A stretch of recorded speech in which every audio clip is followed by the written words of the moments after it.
En Gaspésie, aux îles de la Madeleine, depuis l'entrée en vigueur de la loi interdisant le texto au volant, le nombre de constats d'infraction augmente de façon exponentielle.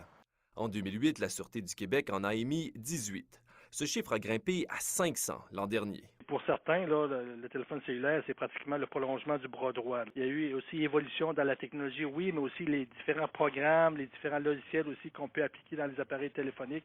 Donc, pour beaucoup de gens, qu'on soit au volant, qu'on soit arrêté avec le véhicule automobile, il y en a qui n'en font pas la différence. Ce constat se reflète particulièrement chez les jeunes qui sont habituellement indissociables de leur téléphone intelligent.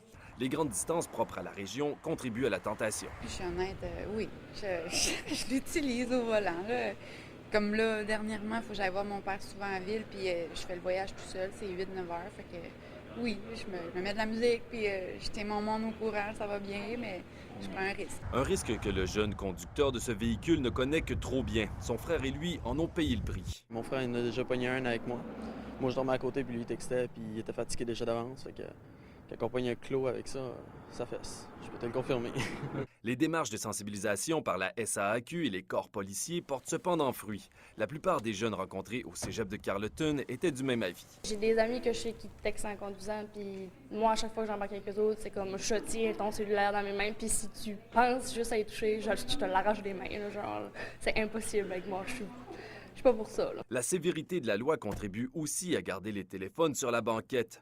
Le simple fait de tenir un appareil téléphonique entraîne une amende de près de 120 $ et 4 points d'inaptitude. La campagne de sensibilisation se poursuivra toute la semaine. Et pour ceux qui se poseraient la question, les membres des services d'urgence et d'intervention disposent d'une dérogation à la loi. Ils peuvent donc se servir de leur téléphone cellulaire au volant. Mais bien sûr, tout cela dans l'exercice de leurs fonctions. Alexandre Courtemanche, Carleton-sur-Mer.